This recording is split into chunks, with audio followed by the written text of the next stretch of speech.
Okay, hi everyone. Welcome to part 2 of the game Tim Hilton versus Alan Downham, played in the 4NCL.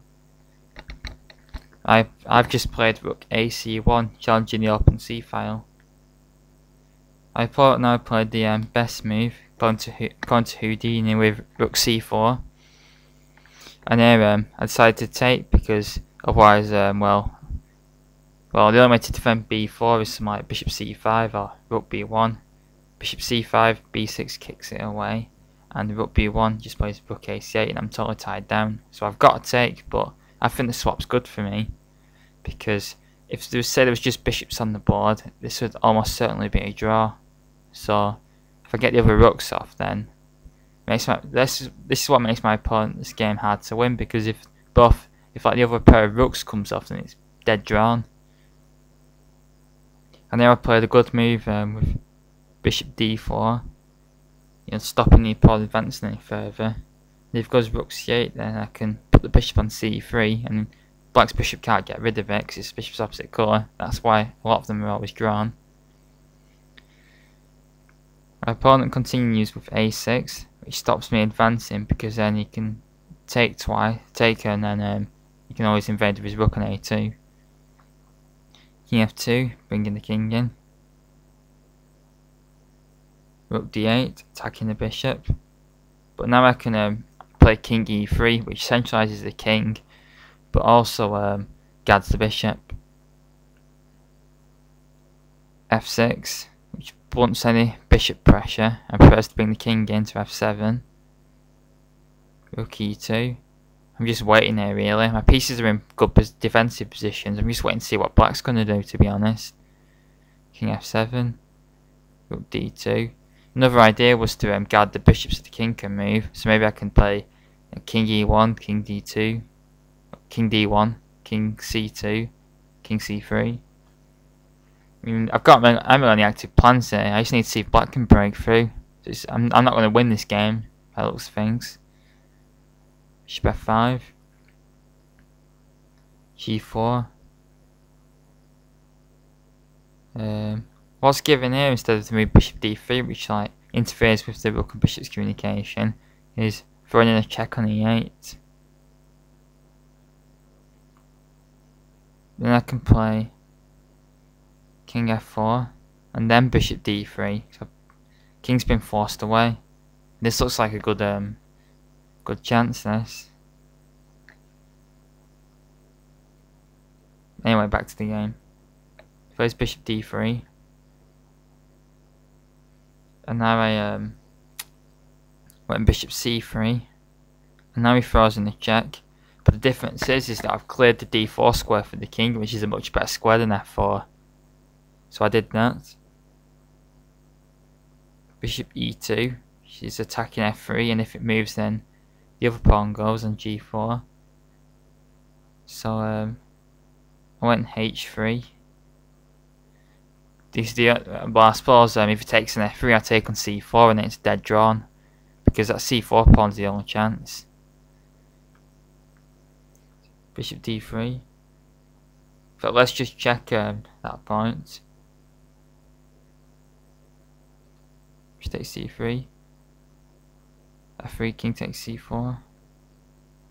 King E6. Yeah, white should draw this. But Black's got a kingside pawn majority though, but it's not enough to win.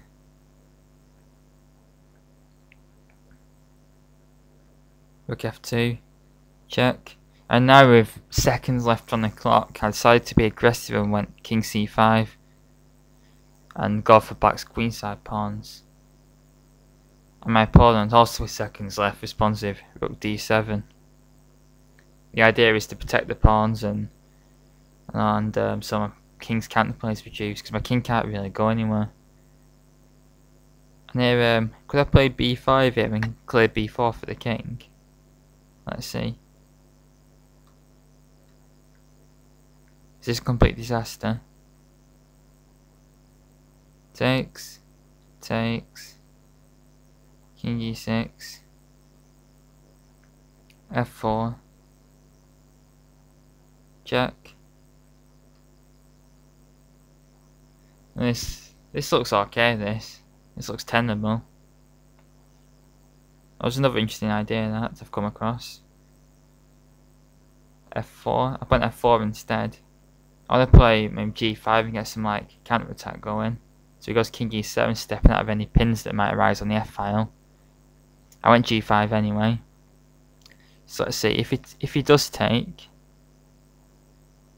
Should I take on G7 or G5? Which is best?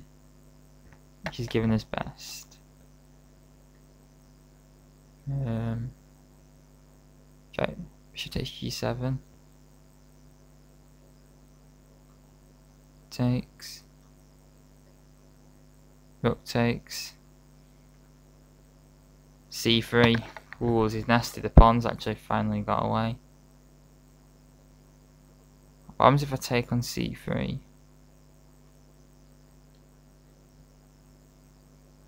Check.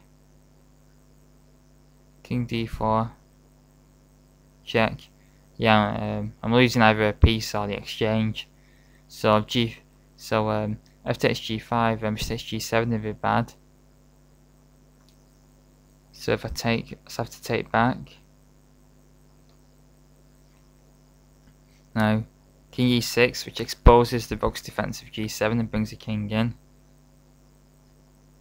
But this is similar to the game, I'd say, or similar result anyway.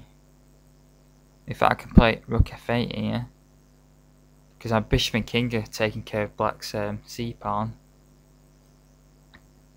And there's some good counterplay here. Yeah, I think Rook D6 was a better move.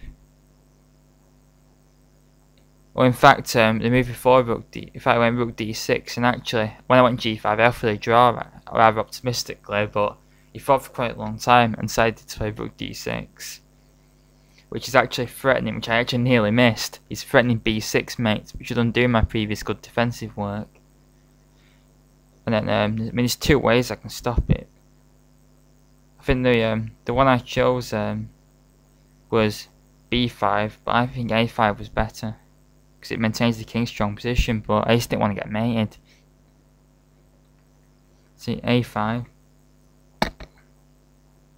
King E6, takes, whoops, takes,